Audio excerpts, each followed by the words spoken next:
오종혁 국어TV.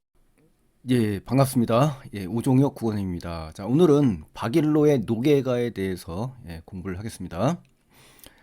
자, 1636년이에요. 인조 14년. 그래서 이제 박일로 말년에 은거진 경상북도 영천시에 있는 노계라는 지역입니다. 거기서 아름다운 풍경을 읊으면서 한가롭게 사는 자신의 그 심정을 노래한 가사입니다, 여러분. 자, 내용 들어갈게요. 첫 번째 부분에서는요, 아름다운 자연에 이제 화자가 몰입하는 그러한 내용이 나옵니다. 지팡이 짚고 바람 쐬며 좌우를 돌아보니, 자, 지팡이 짚었죠? 바람 시원하게 불죠. 촉각적 이미지. 그 주변을 돌아보죠. 예, 주변의 자연 경관을 살펴보는 거지 않습니까? 그러니까 자연의 흥취를 즐기는 시적 화자의 모습이 지금 잘 드러난 겁니다. 누대, 누대라는 건요, 우리 고전에 많이 나오는데, 이 장소예요, 장소. 요즘으로 말하면 정자, 그렇죠? 우리 정자, 누각, 뭐 타워 이런데 이런 것이 전망대 역할하는, 그렇죠? 그러한 높은 누각, 이 맑은 경치, 그렇죠? 상쾌한 경치가 있다는 걸로 봐서 굉장히 그 날이 좋은가 봐요. 그래서 이제 이 산수 경관이 지켜보니까 너무너무 깨끗하다. 그 신선하고 맑고 산뜻한 이러한 경치를 지금 감탄하는 겁니다. 그러니까 영탄법이 쓰인 거예요. 그렇죠? 감탄형 어미를 써서 영탄법이 됐고요. 물도 하늘 같고 하늘도 물 같다. 그러니까 물과 하늘이 뭐 같은 푸른색으로 서로 어떻습니까? 하나가 돼 있죠. 참 아름다운 대자연의 모습입니다. 이 푸른 물과 긴 하늘이 같은 빛이 되었다는 거죠. 그렇죠? 유사한 문장 구조가 지금 반복되면서 자연물 간의 경계가 사라진, 그렇죠? 하늘과 물이 어떻습니까? 경계가 사라졌죠? 그러한 자연 풍광을 지금 묘사한 거고요. 예, 푸른 색채 이미지를 통해서 물과 하늘이 한 빛이라고 지금 표현했고요. 이런 것은 이제 통합된 자연의 모습을 표현한 겁니다. 물가의 갈매기는, 자, 고전에는 이 갈매기 어떻습니까? 주로 자연 친화 물화일체에 주로 등장하는 소재죠. 반드시 그런 건 아닙니다만 맥락 속에서 찾아야 합니다. 오는 듯 가는 듯 그칠 줄을 모르는구나. 이렇게 자연을 얘기하는 거니까 여기서는 역시 물화일체의 소재로 나온 겁니다. 자, 자연을 즐기는 이제 화자의 만족감과 이제 풍류적인 자세가 나오는데요. 바위 위에 산꽃이 있어요.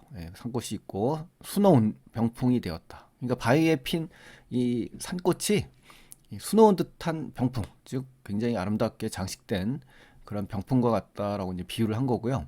시냇가 버들나무, 버드나무죠. 이제 봄이라는 걸 우리가 알 수가 있는 겁니다. 이 소재를 통해서 초록 장막이 되었다. 그러니까 버드나무가 마치 초록색 장막처럼 그렇게 이제 여기는 겁니다. 그러니까 그만큼 자연과 하나가 됐다는 얘기입니다. 물화일체 또 풍월주인, 자연의 주인이 된 거고 자연 친화가 된 거죠.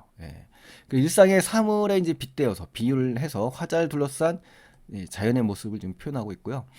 바위 산꽃이라든가 시냇가의 버들 같은 거 각각 수놓은 병풍과 초록 장막에 비유해서 이제 표현했다 이 말이죠. 그러니까 이런 것도 뭡니까? 일상의 사물들이죠. 병풍이나 장막 등은 당시에 그 일상의 사물들이에요. 그 쓰임에 주목하면서 자신을 둘러싼 자연의 모습을 묘사했다 이겁니다. 그래서 이제 대표적인 시조 중에 송순의 그 시조가 유명하죠. 요거랑 이제 비교를 해서 보시면 훨씬 더 이해가 깊을 것 같습니다. 10년을 경영하여 초가상간 지어내니 나 한 칸, 달 한 칸에 청풍 한 칸 맡겨두고 요 장면이 아주 그 유명하거든요, 여러분. 꼭 아셔야 됩니다. 모르시는 분들은. 이거 뭐예요? 송순의 시조인데 자연친화, 물화일체의 대명사죠, 이 시조가. 그래서 강사는 드릴 데 없으니 둘러두고 보리라. 아, 요 장면이 요 구절이 굉장히 중요합니다, 여러분. 이게 뭡니까? 자연친화, 풍월주인, 물화일체. 이거랑 그대로 연결되죠. 바로 이러한 내용과 지금 흡사하다는 거죠. 그러니까 당시의 사대부의 우리 가치관과 생각을 우리가 읽을 수가 있는 겁니다. 곳곳에서 이러한 같은 맥락의 내용의 시조들이 많이 보이는 걸로 봐서요. 그렇죠? 가사라든가 좋은 날 좋은 경치 나 혼자 거느리고 그죠?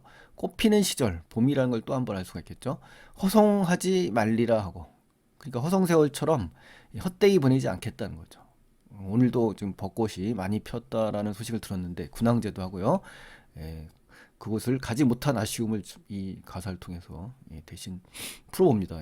꽃피는 시절 허송하지 말라 하고 이 장면 들으니까 가고 싶은 마음이 생기는 거예요. 봄의 풍광을 만끽하고자 하는 시적화자의 이 열성적 의지가 이 속에 담겨 있습니다. 그리고 의지적인 어조를 통해서 뭐 학문 수양하고는 관계가 없는 겁니다. 오답, 오답을 얘기하는 거고요. 허송하지 말리라라는 것은 이제 의지적이고 단정적인 어조를 통해서요. 꽃피는 시절 아름다운 자연의 경치를 마음껏 감상하겠다는 적극적인 태도가 나온 거예요. 시적화자의. 자, 아이 불러 하는 말. 이 깊은 산 속에서 해산물을 볼 수가 있겠느냐. 서리법이죠. 볼 수 없다. 뭐 이런 얘기인데 살찐 고사리 또 향기로운 후각이죠. 대단히 감각적인 거, 시각적이라든가 후각적, 뭐 촉각, 그죠? 바람이 시원한 거 이런 것들. 당귀를 또 돼지고기, 사슴고기 섞어서 당귀라는 것은 이제 승검초의 뿌리라고 합니다. 단맛이나 나고 피를 잘 돌게 하고 강장제나 진정제 따위에 쓰인다고 합니다. 그래서 약초로도 많이 쓰이는 그런 건강제입니다. 건강식. 크나큰 바구니에 이 크나큰을 통해서 어떻습니까? 풍요로움을 우리가 알 수가 있죠. 흡족히 만족스럽게 담아두고 자 자연에서 얻을 수 있는 재료들을 쭉 나열했어요. 그렇죠? 그 상황에 대한 화자의 만족감을 좀 제시한 겁니다. 또 자연에서 얻을 수 있는 고사리, 당귀, 돼지고기, 뭐 사슴고기 이런 식재료 등을 지금 나열했죠. 열거법이죠. 그래서 상황에 대한 화자의 만족감, 흡족감, 그렇죠? 어떤 풍요로움 이런 거를 우리가 읽을 수가 있는 겁니다. 붕어회에다 누러 꿩 섞어 먹음직하게 그렇죠? 여기서는 이제 미각적인 그런 감각이 나타나요. 굉장히 감각이 다양하게 나옵니다. 그래요. 그렇죠? 고전 시간인데도 불구하고 감각이 대단히 많이 나옵니다. 맛있게 먹는다는 거죠. 구워지거든, 자, 익히거든. 술동이의 맑은 술을 술잔에 가득 부어 한 잔 또 한 잔 취하도록 먹은 뒤에 풍류가 나온 겁니다. 우리 술을 먹으면서 자연과 버타는 그런 어떤 지식인의 모습이 여기서 담겨 있습니다. 선비. 자, 세 번째입니다. 자연 속에서 이제 연군지정을 느낍니다. 자, 박열로. 복숭아꽃 붉은 자, 색채어가 나오면서 시각적 이미지가 좀 두드러지죠. 비대어. 복숭아꽃이 이제 비대어서 내린다는 겁니다. 취했죠. 이제 화자도 취하고 이 복숭아꽃도 붉게 물들고 그럼 취한 사람의 얼굴 어떤 색깔이죠? 붉은색이죠. 그러니까 인간과 이 자연이 하나 되는 모습입니다. 이게 그렇죠? 물화일체라고 볼 수가 있죠. 그래서 이상향 이 복숭아꽃은 우리 동양에서 말하는 우리 고전에서 말하는 무릉도원 그렇죠? 이상세계 요걸 상징하는 경우가 많았거든요. 여기서 이 자연의 아름다움을 이야기할 때 지금 끌어오는 그러한 그 이미지입니다. 풍류가 아주 잘 드러났고요. 자연물의 색채 이미지를 활용해서 시각적인 그 색채 이미지를 활용해서 화자의 취흥 굉장히 흥겹다라는 겁니다. 취해서 흥겨움을 강조하고 있다. 복숭아꽃을 붉은 비로 비유해서 화자에게 뿌린다는 표현을 통해서 그렇죠? 붉은 얼굴에 붉은 꽃잎이 막 떨어진다고 생각해 보세요. 그렇죠? 붉은 색채 이미지가 화자의 취한 얼굴로 이어지면서 그렇죠? 자연과 연결된 화자의 풍류를 강조한다라고 이해하시면 되겠네요. 그래서 정극인의 상춘곡이라고 있습니다. 최초의 가사입니다, 여러분. 이 상춘곡과 비교를 하시면 아시겠는데요. 청양은 잔에 지고 낙홍은 옷에 진다라는 표현이 있습니다. 그러니까 이것은 맑은 향기는 술잔에 스며들고 떨어지는 붉은 꽃잎은 옷에 떨어진다. 그렇죠? 맥락상 서로 연결되죠. 추능에 흠뻑 젖은 화자의 모습. 그러니까 결국 같습니다. 태도, 시적화자의 그 정서와 태도가 같네요. 그렇죠? 인간과 자연이 조화를 이루는 이러한 공통적인 측면에서 한번 비교하시면 참 좋을 것 같습니다, 여러분. 자, 그다음에 낚시터 넓은 돌을 높이 베고 누우니, 그렇죠? 무해시 때 사람인가 아니면 갈천 때 백성인가 뭐 이런 얘기는 자 이런 그 고사는요 중국 상고 시대 전설상의 제왕인 무해시와 갈천 때의 그 태평성대의 사람이라고 해요. 그러니까 이런 사람들을 꼭 알기보다는 왜 나왔느냐가 중요하죠. 이런 백성. 그러니까 낚시터 넓은 돌을 높이 베고 누우니까 그 당시의 백성이다. 그럼 뭡니까? 거의 태평, 그죠? 태평천하. 그러니까 태평성대. 가장 평화롭고 편안한, 그죠? 그러한 자연을 즐기는 모습을 연상할 때 이 백성은 긍정적인 사람이라는 걸 알 수가 있겠죠. 그 뒤에 또 확실한 단어가 나왔네요. 그죠? 태평성대를 다시 보는가 생각하노라. 그죠? 여기가 설령 해석이 안 됐다 하더라도 요 맥락을 보면 어떤 사람인지 알겠죠? 태평성대에 살고 있는 사람들인 거죠. 그렇죠?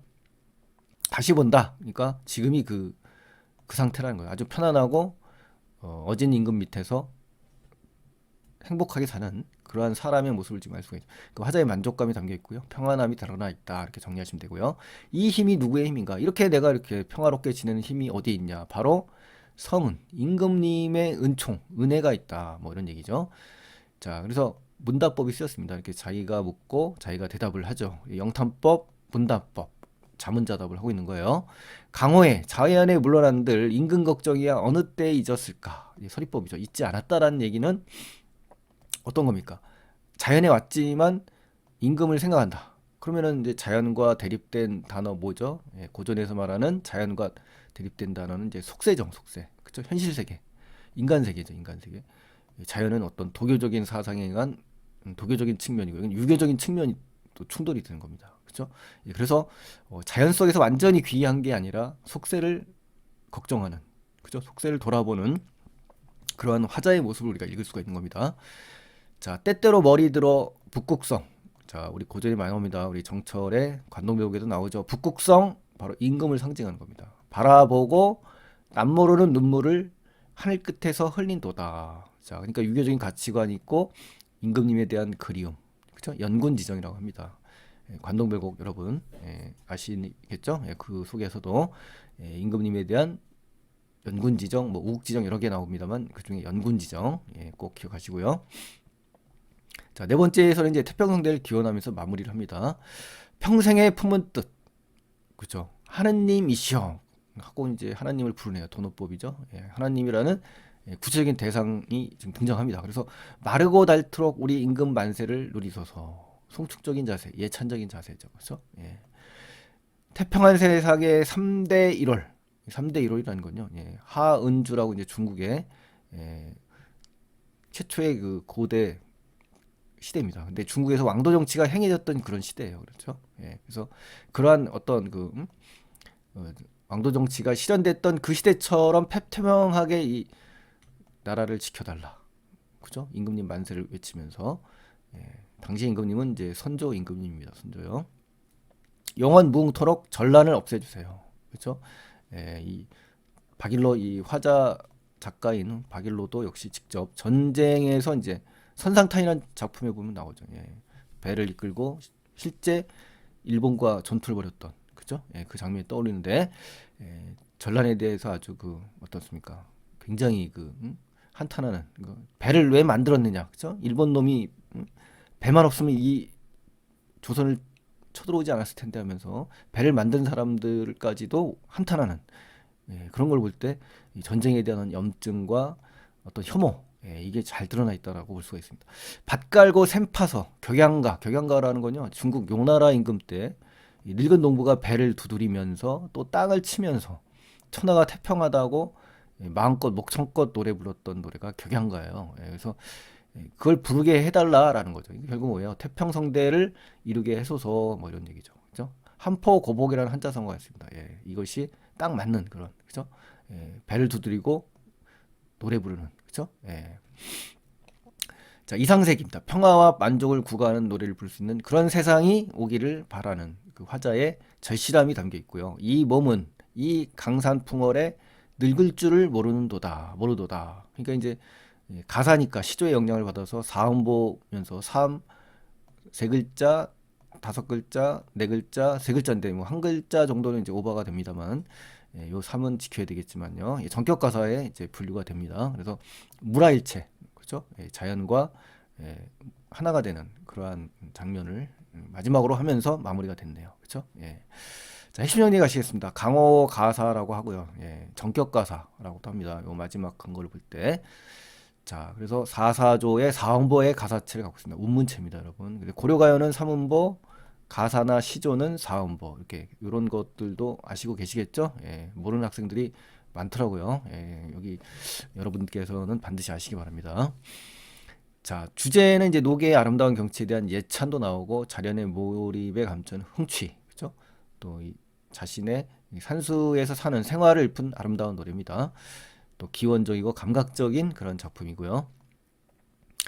자, 박일로에 대해서 잠깐 탐구를 해보겠습니다. 경상북도 영천에 있는 노계라는 지역인데 아름다운 경치, 자연에 몰입하는 주관적인 마음을 노래했습니다. 또 임진왜란을 직접 경험한 작가의 평화에 대한 염원 또한 절실하겠죠. 그가 남긴 7편의 가사 가운데 마지막 작품이라고 해요. 그래서 1636, 76세 때 지었다고 합니다. 예, 그러니까 이제 우리가 알고 있는 가사 중에 마지막 작품이다라고 생각하시면 돼요. 우리 도계 박일로의 작품 중에 뭐 선상탄, 뭐 누앙사가 뭐 대표적인 작품으로 좀 알려져 있는데요. 자, 편상 특징에 가시면요, 두 차례 전쟁을 겪은 뒤에 임진왜란, 그죠? 병자호란 같은 말년에 비로소 은거지를 이제 개척해서, 그죠? 그곳에서 자연에 묻혀 사는 흥취를 노래하고 있습니다. 두 번째, 태평성대의 강화의 풍류를 누리는 삶, 만족감 나왔죠. 또 하늘에 기원하는 거, 또 자연 속에서 즐거움, 안빈낙도, 그죠? 예, 세속적인 명예나 이익을 멀리하는 소박한 태도, 또 맑고 깨끗한 자연경관 예찬, 또 물화일체 자연친화, 하나님을 청자로 설정했죠. 구체적인 청자가 나왔어요. 작가가 자신의 강렬한 염원을 제시하는 주체적인 양식을 취했다. 이렇게 확인하시고요. 또 치윤과 풍류, 또 역동적인 기운, 또 호기로운 목소리 등 감정의 자유로운 표출을 통해서 뭐 자부심, 성취감이 잘 드러납니다. 또 직접 체험이 바탕이 된 그러한 작품이에요. 자연에 몰입하는 주관적 심애를 읊은 것이 중심 내용이다. 또 기존 가사의 운율에서 벗어나서 또 내용 중심의 그런 표현을 많이 썼습니다. 서민 가사에 영향을 끼친 그러한 가사입니다. 또 박일로가 말년에 경상도 영천에서 노계에 머물면서 그곳의 아름다운 경치, 한가로운 생활을 읊은 가사입니다. 또 말년에 비로소 은거지를 개척했다. 뭐 이런 얘기 아까 했으니까요. 한 번 더 확인하시고요. 이러한 삶 모두가 뭐다? 예, 이게 중요하죠. 성은 덕분이라는 감회와 함께 평화를 염원하는 마음으로 시상을 마무리하고 있다는 거. 예, 요거 정리해 주시기 바랍니다.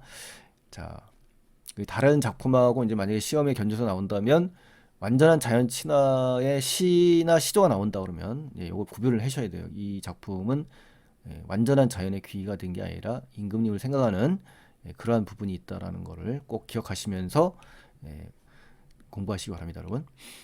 자, 조선시대 강호시가에서 자연은 17세기에 돌아서면서 이제 성리학적 도를 탐구합니다. 그죠? 바로 제가 얘기했던 그거거든요. 예. 심신을 수양하는 인연적 성격이 약화되고요. 예, 이게 약화되고 생활의 터전이자 그 아름다움을 즐기는 공간으로서의 의미가 강화됩니다. 그래서 17세기 강호 시가의 구체적인 생활의 모습, 그렇죠? 이게 잘 드러나고요.